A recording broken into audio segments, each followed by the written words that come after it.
उपासक सदैव सावधान रहकर आराध्य देव के सिवा किसी से अपनापन न कर बैठे।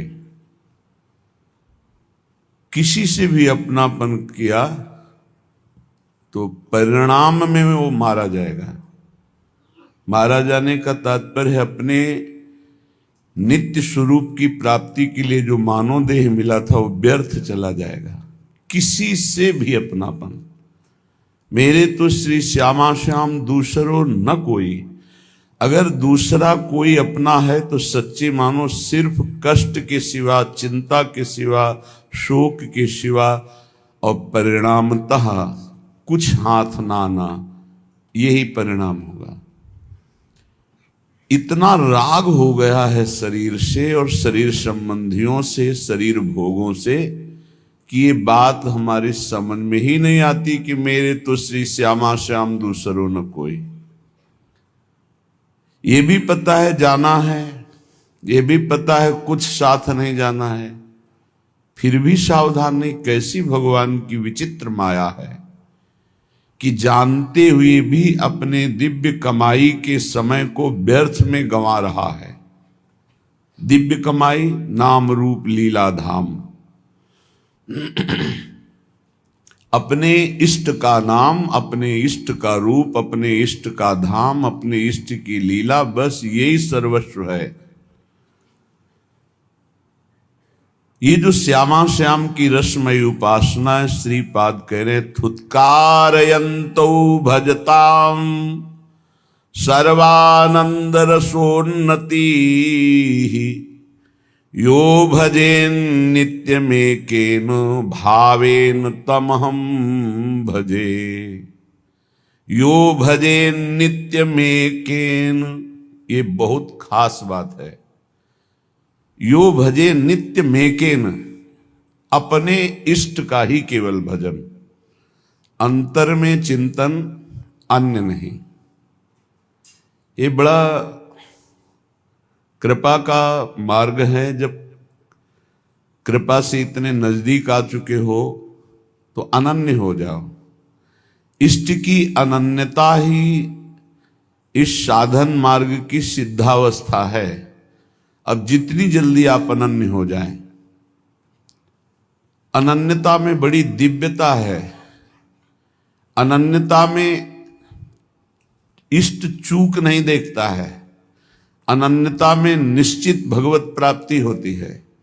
अनन्यता ही परम साधन, परम सिद्धि दोनों है। साधन तभी माना जाएगा जब इष्ट की अनन्यता है, और सिद्धावस्था तभी प्रकाशित होती जब इष्ट की अनन्यता है।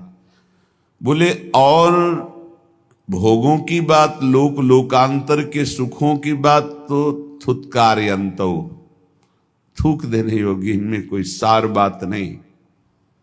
क्योंकि जो महारस का रसास्वादन करते हैं वही ऐसा बोल सकते हैं। थुत्कारयन्तो, थूक देने योग्य हैं सब लोग परलोक के जितने भोग हैं, वो सब व्यर्थ है। एक स्वाप्निक जैसे स्वप्न में हमने बहुत सुंदर सुंदर पदार्थ खाए, जगे तो हमारी भूख थोड़ी मिट गई। ऐसे ही भोगते हुए कितना समय व्यतीत हो गया, पर क्या हमारी भूख मिटी क्या? इसका मतलब स्वाप्निक है, सब स्वाप्निक है। ये भगवान शंकर कह रहे हैं, उमा कहूं मैं अनुभव अपना, सत हरि भजन जगत सब सपना। सपना स्वाप्निक। इसलिए थुत्कारयन्तो, जिन तुम भोगों में अपने दिव्य समय को नष्ट कर रहे हो, महापुरुषों ने जब भगवदानंद की अनुभूति की तो उनको ऐसा लगा कि लोक लोकांतर के सारे सुख थूक देने योग्य हैं, कड़वे हैं, विषैले हैं।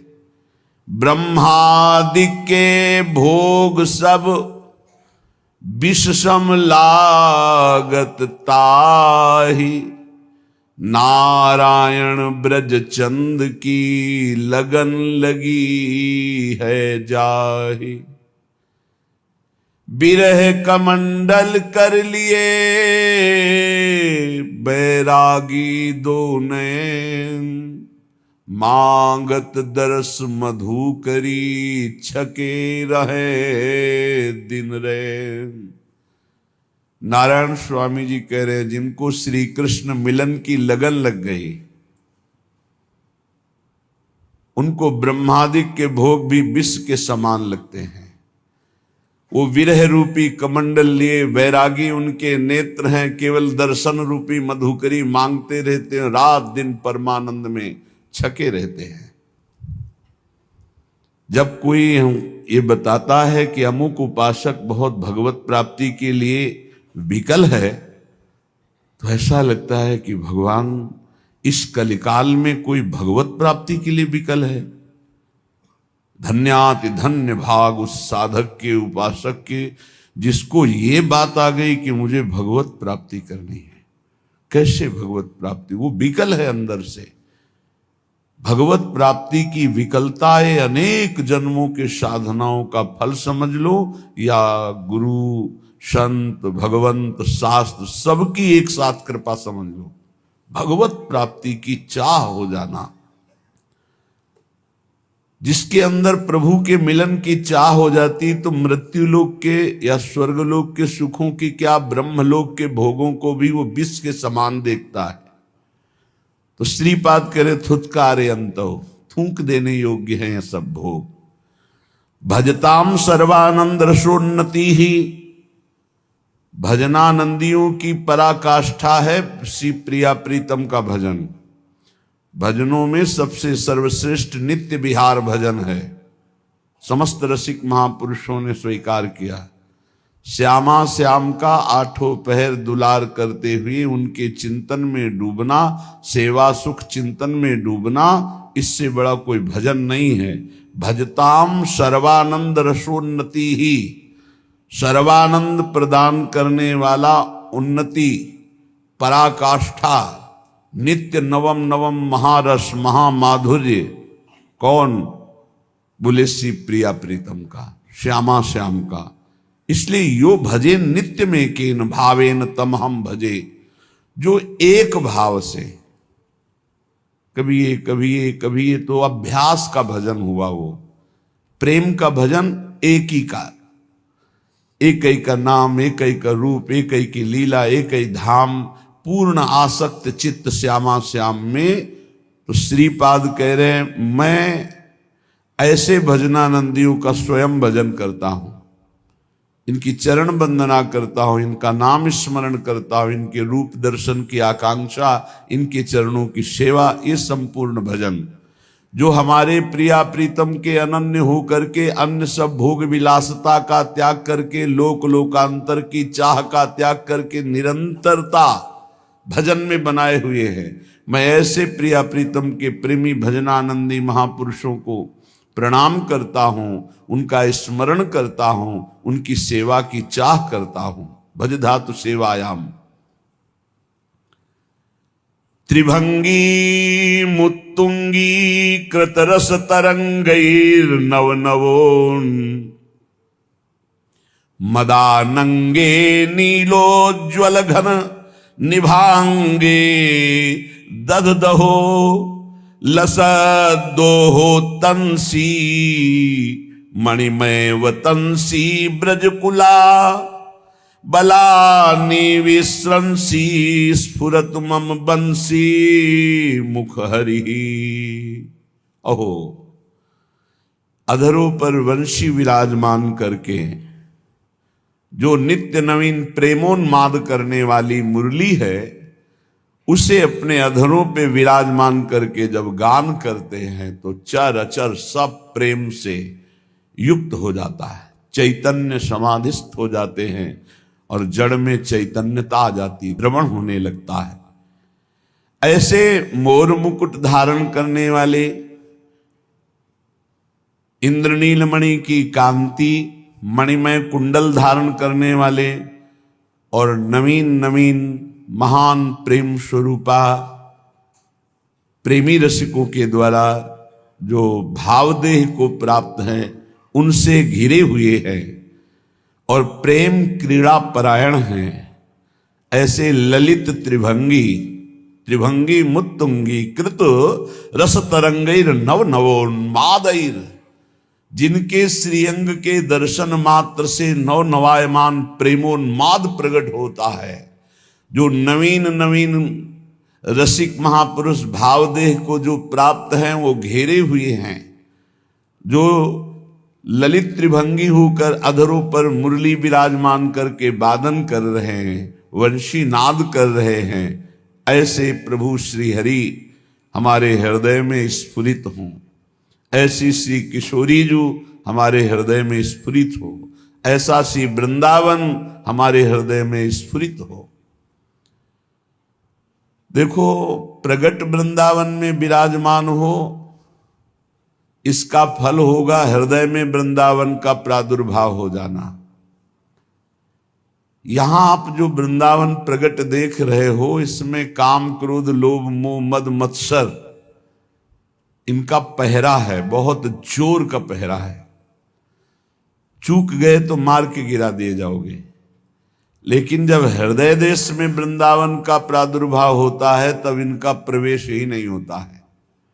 श्री रसिक शेखर भगवत रसिक जी महाराज कह रहे हैं, हमारे वृंदावन उर और माया काल जहां नहीं व्यापे, जहां रसिक सिर मोर, हमारे वृंदावन उर और छूट जात सत असत वासना, मन की दौरा दौर, भगवत रसिक बतायो श्री गुरु अमल अलौकिक ठोर, हमारे वृंदावन उर और।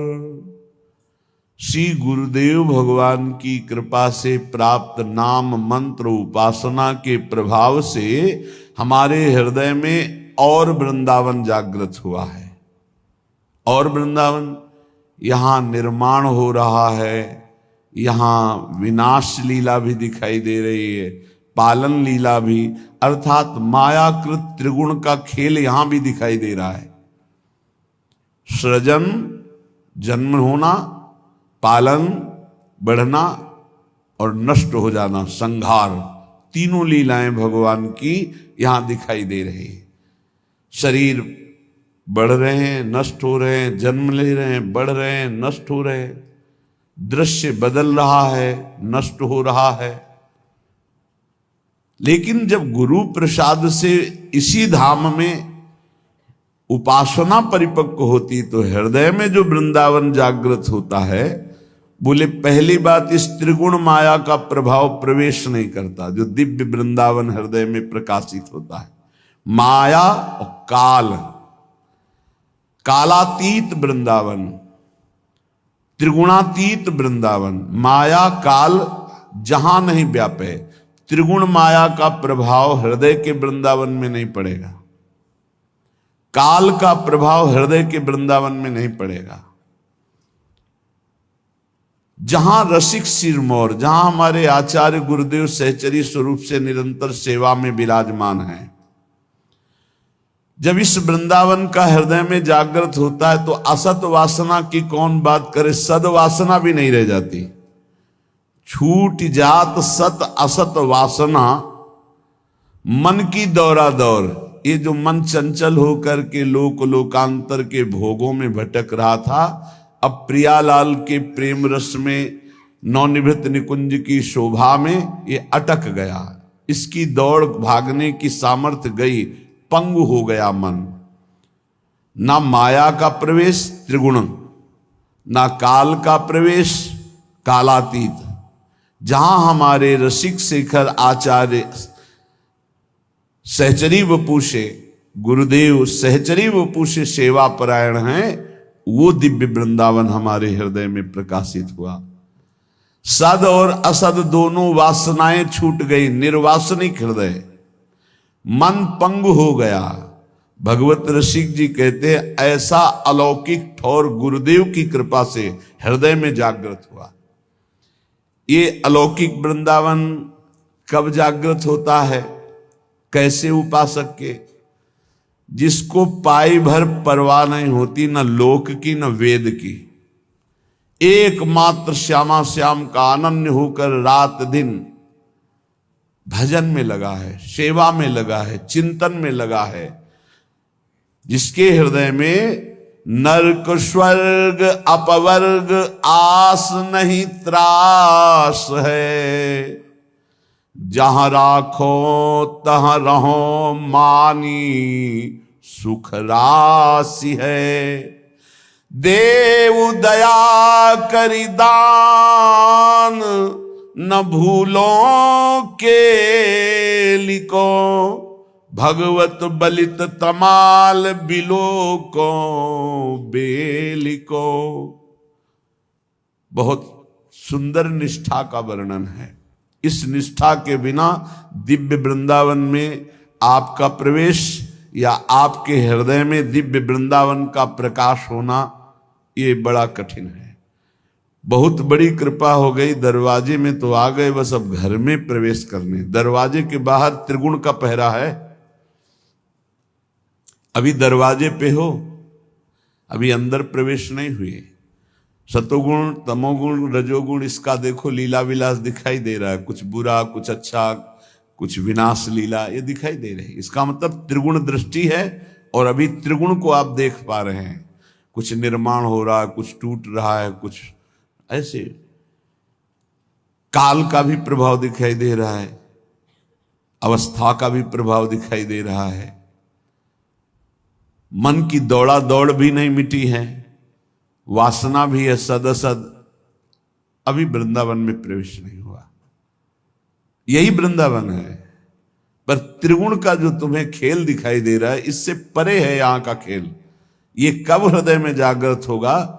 जब ऐसे भजन में लगो कि नरक स्वर्ग अपवर्ग आस नहीं त्रास है, ना तो नरक का त्रास है न स्वर्ग और मोक्ष की आस है। स्वर्ग मिले नरक मिले परम पद मिले बिल्कुल कोई परवाह नहीं। जहां राखो तहां रहो मान सुख राशि है, जहां रखो जैसे रखो, महलों में रखो चाहे झोपड़ी में बास दो, ये सुख राशि मान करके रहूंगा, दुखी नहीं होऊंगा। ये निष्ठा दिव्य वृंदावन के लिए चाहिए, जो हृदय में भगवत रसिक जी कहते हैं गुरु प्रसाद से अमल अर्थात निर्मल माया रहित अलौकिक अर्थात जो शास्त्र और बड़े बड़े विद्वानों की भी दृष्टि में ना आवे वो अलौकिक, लोक परलोक से भी परे अलौकिक, ब्रह्मा की रचना से भी परे अलौकिक, अमल अलौकिक ठाव। ये शब्द देखो, सत्संग है, जहां राखो तहां रहो मान सुख राशि है। हे नाथ, यदि आप बहुत दूर रखते हो तो मैं आपके आश्रित होकर आपका नाम जप करते हुए आपके ही अधीन रहूंगा। कहीं भी रखो, मान सुख राशि है, मैं वहीं रहूंगा। और ऐसा आपने कर दिखाया भगवत रसिक जी, अनन्य वृंदावन धाम के। थोड़ा दुखद घटनाएं होती इसलिए उनका वर्णन करने का भाव नहीं बन पाता। इनकी यही निष्ठा थी कि ब्रज के समस्त जन भगवत स्वरूप हैं, जाति पक्ष नहीं देखना चाहिए। ऐसा गुरुजनों ने, महापुरुषों ने, ऐसा वाणीकार रसिक जनों ने स्थापित किया है। व्यास रसिक तेई बड़े ब्रजते अनत न जाई, वृंदावन के स्वपचलों जूठन मांगे खाही। तो इसी रस सिद्धांत में भरे हुए भगवत रसिक जी ने एक दिन एक ऐसे घर से जिनका धोबी कुल में जन्म हुआ, उस घर से भिक्षा ली कुछ द्वेष करने वाले जन स्वाभाविक होते हैं। महामहिम रसिक शिरोमणि श्री ललित मोहिनी देव जी के पास शिकायत पहुंची, कई बड़े रसिक और सब मिलके कि ये तो बड़े भजनानंदी हैं, मानते हैं, बड़े विरक्त हैं, ये भी मानते हैं, पर ये तो धर्म के विरुद्ध आचरण कर रहे हैं। ये तो अमुक के घर में रोटी मांग के खाए। यद्यपि बहुत ही पहुंचे हुए महापुरुष श्री पूज्य ललित मोहिनी देव जी बुलाया और कहा ये सब शिकायत कर रहे हैं, आप ऐसा क्यों? तो का भगवान ब्रज में संपूर्ण ब्रजवासी भगवत स्वरूप हैं, यहां तो जाति पक्ष देखा ही नहीं जाता। तो उन्होंने कहा कि बड़ों की बात सुननी चाहिए। तो कहा बड़ों ने ही लिखा है वाणियों में और बड़ों ने ही ऐसा आदेश किया है, क्योंकि हरिराम व्यास जी बड़ों में ही हैं। बड़े बड़े और भी रसिक महापुरुष बहुत से वाणियों में पाया है हरिराम व्यास जी का यशगान करते हुए। अष्टाचार्यों की वाणियों में भी है कि व्यास जैसे तो सिर्फ व्यास ही है, दूसरा कौन हो सकता है। हरिराम व्यास जैसे तो सिर्फ हरिराम व्यास जी ही है, ऐसा वाणी में। व्यास मिठाई विप्र की तामे लागे आग, वृंदावन के स्वपच की जूठन खइए मांग। ये रसिक महापुरुष उन्होंने कहा कि नहीं, तुम्हारी ये सब नहीं, तुम्हें नहीं जाना चाहिए, तुम ये विरुद्ध कार्य किए। यद्यपि हम समझ रहे हैं कोई गलती नहीं है, फिर भी चार संत महंत कह रहे, चार लोग कह रहे, तो तुम्हें स्वीकार करना चाहिए तुमसे गलती हो गई। आप कहते हैं तो स्वीकार करते हैं, वस्तुतः महापुरुषों ने कहा है कि आप मांग सकते हैं, पर आप आदेश कीजिए, अगर गलती आप कहते हैं तो हमें दंड दे सकते हैं आप। धीरे धीरे विरोध रूप खड़ा हो गया। यद्यपि पूज्य श्री ललित मोहिनी देव जी हृदय से प्यार करते थे, जानते थे कि नहीं, किंचन मात्र त्रुटि नहीं है। फिर एक दिन बुलाया और कहा देखो, हम जानते हैं कोई त्रुटि नहीं है, पर सब संत महंत जन ऐसा कहते हैं कि आप ऐसा किए हो, तो आप वृंदावन से निकल जाओ, वृंदावन में मत दिखाई देना। कितना गुरुजनों का आदर महापुरुष करते थे, मतलब हृदय में सामर्थ्य नहीं ऐसी, सामर्थ्य ही नहीं ऐसी, जैसे महापुरुष जन अपने गुरुजनों की आज्ञा का पालन किए, ऐसी सामर्थ्य नहीं। मतलब कितनी बड़ी बात है कि वृंदावन रस के परम रसिक, वृंदावन रजोप सेवी, एक क्षण भी वृंदावन से बिलक जीने की हिम्मत नहीं, ऐसे महापुरुष। गुरु जी ने कहा निकल जाओ वृंदावन से, वृंदावन में अब तुम दिखाई मत देना, दर्शन मत देना वृंदावन में। और भी विचित्र लीला हुई कि भगवत रसिक जी की वाणी को आदेश हुआ कि यमुना में विश्राम दे दो, प्रकाशित ही न हो। अब लीला गुरुजनों की, ऐसा क्यों कहा, वाणी जी के प्रति क्यों कहा? क्योंकि प्रमाणित होना चाहिए कि भगवत रसिक जी की वाणी ये सिद्ध वाणी है। यमुना जी में डुबोया तो ना एक कागज गीला हुआ, ना वाणी जी डूबी, ऊपर ऐसे ही यमुना जी ले विराजमान रही। फिर वाणी सिद्ध वाणी में गुरुजनों की लीला में आंतरिक रहस्य रहता है, प्रगट में दिखाई देता है गुरुजन कैसा व्यवहार कर रहे हैं कि वाणी जी को डुबवा दिया, लेकिन गुरुजन ये प्रमाणित कर रहे हैं कि मेरे शिष्य भगवत रसिक की वाणी सिद्ध वाणी है।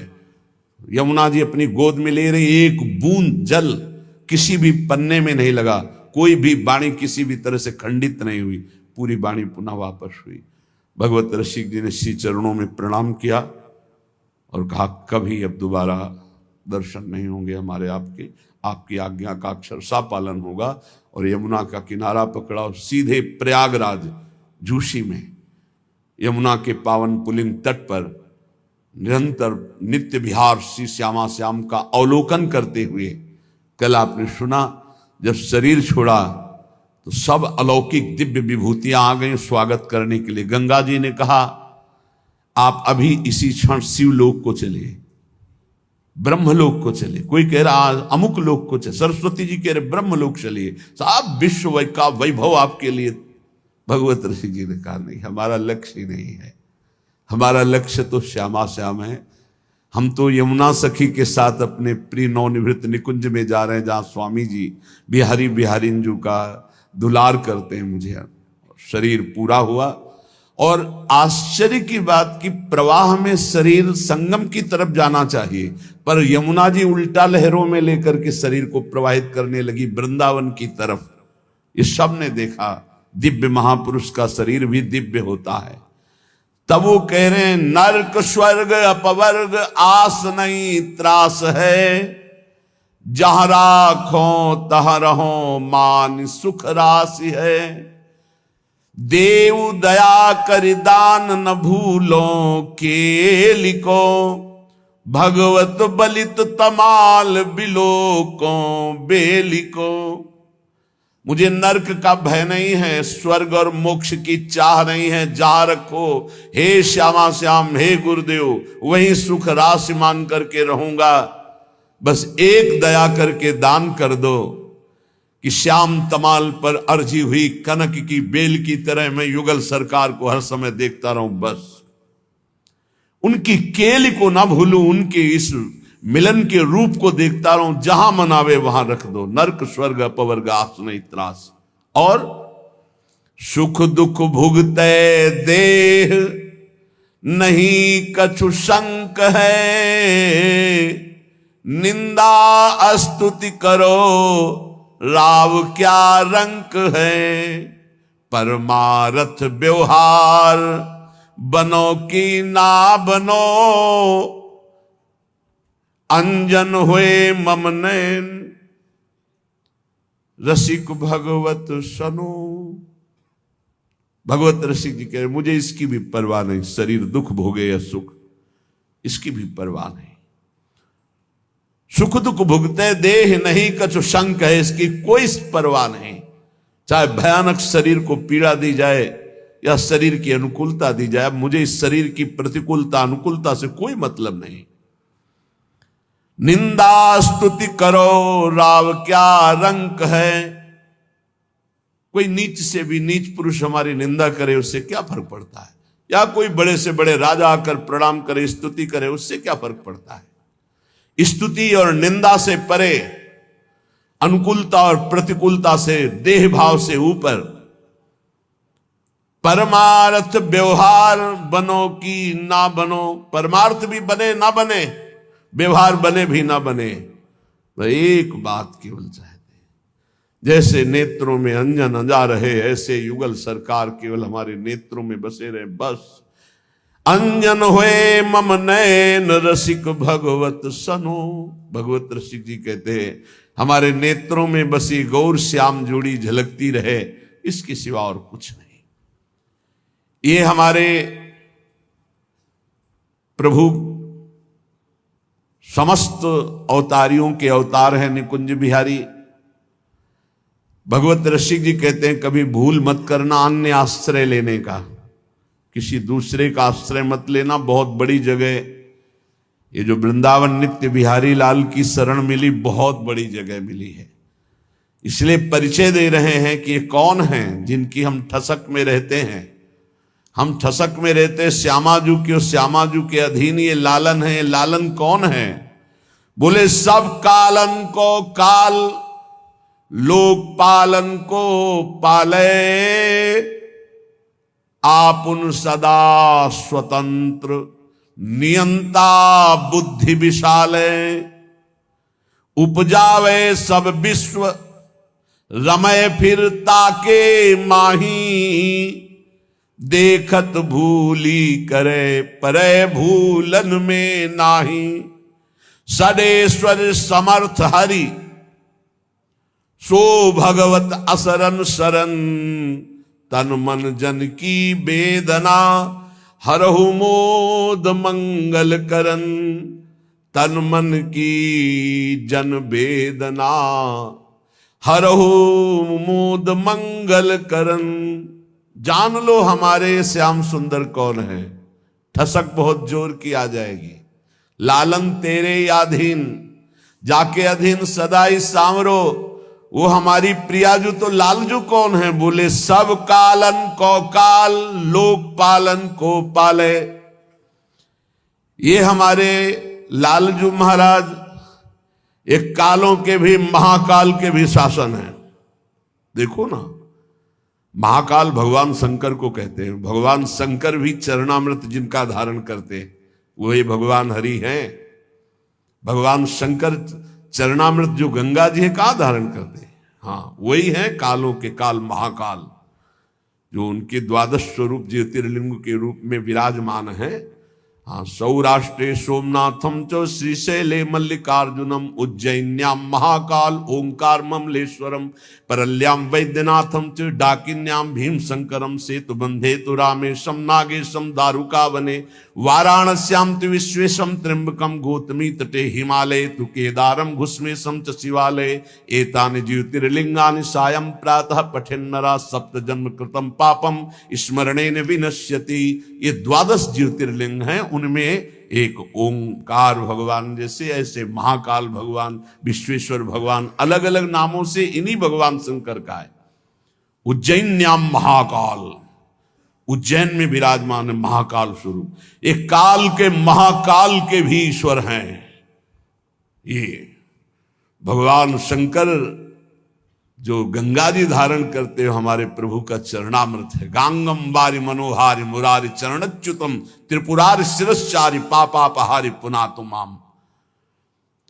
ये समस्त कालों के भी काल, महाकाल के भी ईश्वर, बड़े बड़े लोकपालों को अपने शासन में रखने वाले ईश्वरों के भी ईश्वर हमारे प्रभु हैं। ये लोकपालों का भी पालन करते हैं। देखो ना, देवराज इंद्र लोकपाल ही तो हैं, वरुण देवता लोकपाल ही तो हैं। वरुण देवता साष्टांग दंडवत कर रहे थे जब भगवान ने अवतार ब्रज में लिया, तो भगवान वरुण देव के अनुचर रात्रि में यमुना जी का अवगाहन करने के लिए नंद बाबा गए। समय का पता नहीं था, निषेध है, ब्रह्म मुहूर्त में ही स्नान करना चाहिए। जो नदियों में स्नान है, जो पावन तीर्थों का अवगाहन है, वो ब्रह्म मुहूर्त में ही करना चाहिए। उसके पहले मानो यमुना जी भी तो शयन करती हैं, विघ्न नहीं डालना चाहिए। यद्यपि वो दर्शन के उद्देश्य से अपहरण किया था। जब नंद बाबा ने देखा कि लाला हमको यहां से ले जाने के लिए आया, तो लाला की दंडवत लोकपाल कर रहे हैं, वरुण देवता स्तुति कर रहे हैं, चरणों का अभिषेक कर रहे हैं, कृतार्थ मान रहे हैं। जब देखा लोकपालों का भी राजा देवराज इंद्र गिरिराज जी को धारण करके सारा अभिमान चूर्ण कर दिया, तो आकर के कामधेनु के सहित भगवान का अभिषेक कर रहे हैं, चरणों में बार बार मुकुट नवा रहे हैं। भगवान आदेश कर रहे हैं, देवराज इंद्र कभी अभिमान मत करना। कौन है ये प्रभु? जो अवतार के भी अवतारी बिहारी जो हैं, ये लोकपालों का भी पालन करने वाले, काल के भी महाकाल के भी ईश्वर हैं। क्यों? शास्त्रों में बहुत जगह वर्णन आया है कि भगवान ब्रह्मा शंकर शनकादि नमन करते हैं। ध्येयम सदा परिभवग्नम अभीष्ट दोहम तीर्थास्पदम शिव विरंच नुतम शरण्यम। भगवान श्री हरि के चरणों की वंदना करते हैं। बोले ये लोकपालों का भी पालन करने वाले हैं। आप सबका अवलंब हैं।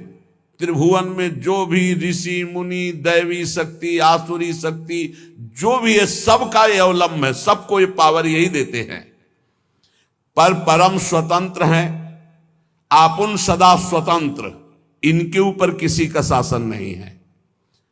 एक जगह ऊपर तंत्रता स्वीकार स्वयं की, अहम भक्त पराधीनो अस्वतंत्र ईद। परम स्वतंत्र प्रभु कहते हैं मैं परतंत्र हूं तो केवल भक्त के, अहम भक्त पराधीनो अस्वतंत्र, मैं वहां स्वतंत्र नहीं हूं, अस्वतंत्र हूं। कहां? अहम भक्त पराधीन हूं। जो मेरे प्रेमी भक्त हैं उन्होंने मुझे जीत लिया, अधीन कर लिया। नहीं तो कह रहे आपुन सदा स्वतंत्र, परम स्वतंत्र न सिर पर कोई, भावे मने करे सोई। इनके ऊपर किसी का शासन नहीं है। अगर शासन है तो प्रेम का है। यत् किंचित भक्तों में प्रेम आ जाता है तो अधीन हो जाते हैं। फिर तो प्रिया जो प्रेम की मूर्ति, इसलिए लालन तेरे ही अधीन।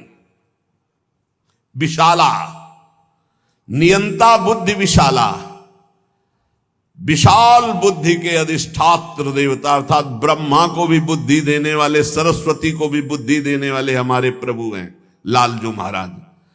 जो सरस्वती सबकी बुद्धि में प्रकाशित है, या देवी सर्वभूतेषु बुद्धि रूपेण संस्थिता, नमस्तस्यै नमस्तस्यै नमस्तस्यै नमो नमः, उनको भी बुद्धि प्रदान करते हैं हमारे प्रभु। ब्रह्मा को भी बुद्धि प्रदान करते हैं प्रभु। महातत्वादि कार्य द्रव्य के नियामक हैं प्रभु। उपजावे सब विश्व, एक संकल्प में अनंत ब्रह्मांडों का सृजन हो गया। किसी कारीगर और लेबर की जरूरत नहीं पड़ी। एक संकल्प, भ्रकुटी विलास सृष्टि लय हुई।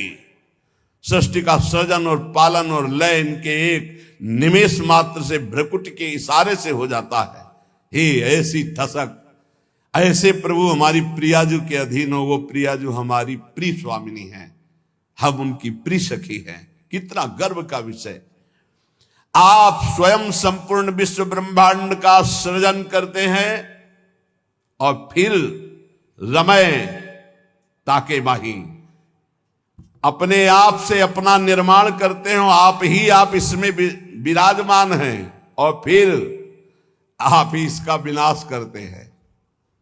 आप ही अपना खेल रचते हैं और उस खेल के खिलाड़ी और खेल दोनों आप हैं, और डट के खेलते हैं और इसके बाद इस खेल का समापन करते हैं। प्रलय, महाप्रलय वो अपने आप से अपने आप का करते हैं। बस यही समझना।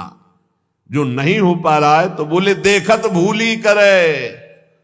जिसको देखकर भूल गया वो कौन है? बोले वो इन्हीं की माया है। पर परय भूलन में नहीं, पर माया उसको कभी भूल में नहीं डाल सकती जो इनकी शरण में है। मामे वे प्रपद्यन्ते माया में ताम तरंतिते, वही वो विराजमान है। कोई ऐसा नहीं जिसको माया भुलवा न दे। शिव बिरंची का मोह को है बपुरान, अस जिए जान भजी मायापति भगवान। लेकिन वो भूल में नहीं पड़ सकता जो सदैव भगवान की स्मृति में रहता है।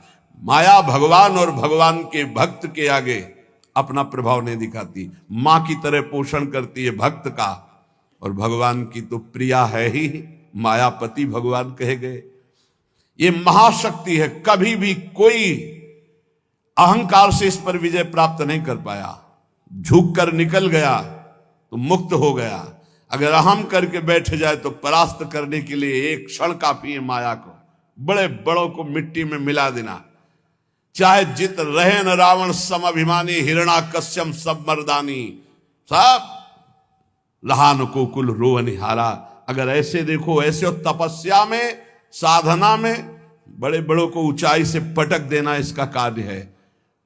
परे भूलन में नाही, वही जो हरि का आश्रय ले। मामे वे प्रपद्यन्ते माया में ताम तरंतिते। एक ही उपाय है, दैवी हेषा गुणमयी मम माया दुरत्तया मामे वे प्रपद्यन्ते माया में ताम तरंतिते। षडेश्वर समर्थ हरि, ये और कोई नहीं। जैसे कहते कि भगवान क्यों कहते हो, यहां भगवान थोड़ी है। देखो भाव से आप लालजू कह रहे हो, लेकिन है कौन? आचार्य क्या कह रहे? कह रहे प्रीति की रीति रंगीलो ही जाने, यद्यपि सकल लोक चूड़ामणि। लोक चूड़ामणि कौन है? भगवान। जैसी हरिवंश करत अपनो जस प्रगट अखिल ब्रह्मांडन, कौन? भगवान। जाहि बिरंची उमापति नाये, कौन? भगवान। यहां भगवत रसिक जी कह रहे षडेश्वर समर्थ हरि, सो भगवान, सो भगवत असरन सरन, तन मन जन की वेदना हरहु मोद मंगल करन। हे अनाथों के नाथ, भगवत रसिक जी कह रहे हैं आप ही एकमात्र मेरे रक्षक हो। षडेश्वर संपन्न समस्त ऐश्वर्य, वैभव, ज्ञान, वैराग्य, प्रेम सबके समुद्र हो आप नाथ, एकमात्र आप ही मेरे रक्षक हो। हे परमानंद, परम मोद, परम मंगल, अपने शरणागतों का करने वाले, आप हमारी शारीरिक और मानसिक दोनों चिंतन वृत्ति का अपहरण करके अपने में लगा लो तो हमारी वेदना दूर हो जाएगी।